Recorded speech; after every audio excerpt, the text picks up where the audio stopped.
बिहार चुनाव के बाद कांग्रेस के भीतर बयानबाजी का दौर तेज हो गया है, जहां पूर्व मुख्यमंत्री दिग्विजय सिंह के भाई और पूर्व विधायक लक्ष्मण सिंह ने आज कई मुद्दों पर जमकर प्रतिक्रिया दी है। राहुल गांधी से लेकर प्रदेश सरकार की योजनाओं तक लक्ष्मण सिंह ने बेबाक बयान देते हुए कांग्रेस और बीजेपी दोनों पर निशाना साधा। देखिए खास रिपोर्ट।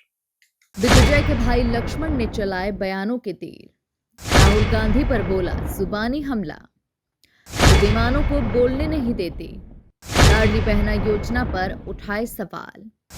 महिलाओं को आत्मनिर्भर नहीं निर्भर बनाया जा रहा है।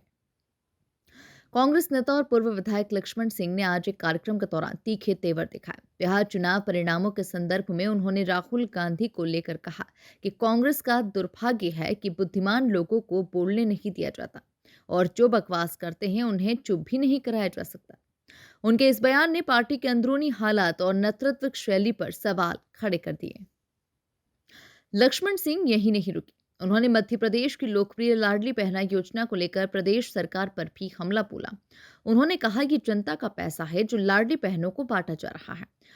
वोट लेकर महिलाओं को गुमराह किया जा रहा है। आत्मनिर्भर भारत की बात करते हैं लेकिन महिलाओं को सरकार पर निर्भर बनाया जा रहा है।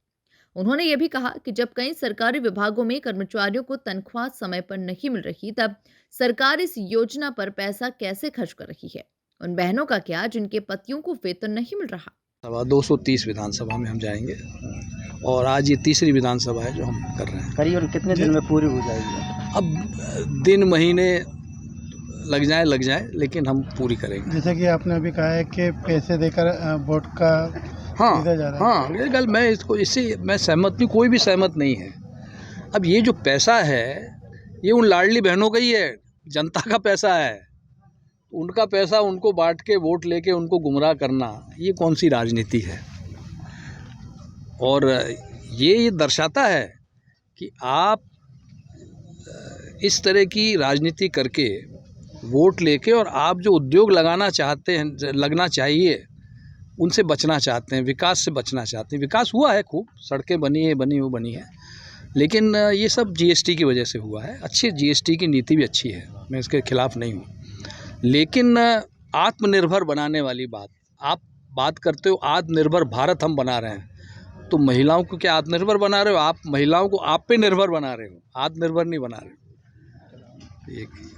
इस महीने तो 1500 रुपये लाडली बहन योजना के आए और आगे जाते चुनाव आने वाला है तो अरे ये तनख्वाह बांटने पैसे नहीं इनके पास। उन बहनों का सोचो जिनके पतियों को आप 5-5 महीने से तनख्वाह नहीं मिली है, वो भी तो बहनें हैं, उनका क्या? तो तनख्वाह आप दे नहीं पा रहे हो, भर्तियां आप कर नहीं पा रहे हो, खजाना खाली है और दुनिया भर की बातें करते हो। लक्ष्मण सिंह इन दिनों एकता और भाईचारे का संदेश लेकर हर विधानसभा में ये यात्रा निकाल रहे हैं ताकि सामाजिक सौहार्द मजबूत हो सके। जैसे पहले कहा कि ये सामाजिक समरसता यात्रा मध्य प्रदेश में हर विधानसभा में जाएगी और राघोगढ़ से हमने इसका शुभारंभ किया है। चांचौड़ा विधानसभा में हमने किया और आज गुना में कर रहे हैं। इसके कुछ मुख्य उद्देश्य हैं। एक तो ये कि मजदूर पलायन करके बहुत बाहर जा रहे हैं काम करने, यहाँ कोई काम नहीं है, और जब वो मजदूर बाहर जाते हैं तो वहाँ उनके साथ बड़ा दुर्व्यवहार अन्य प्रदेशों में होता है। और इसीलिए हम चाहते हैं कि हमारा संदेश उन प्रदेशों तक भी जाए कि भाई समरसता का वातावरण आप बना के रखिए, हम सब भारतवासी हैं, हमारे जो मजदूर जाते हैं उनके साथ दुर्व्यवहार मत करिए। दूसरी बात, मजदूर जाए ही क्यों, हम क्यों ना उसको गांव के गांव में काम दें, शहर के शहर में काम दें। और इसके लिए हम योजनाएं जो हैं उद्योग लगाने की वो लगाएं, खेती पर आधारित उद्योग लगें, छोटे छोटे उद्योग लगें जिससे कि लोगों को यहीं काम मिले।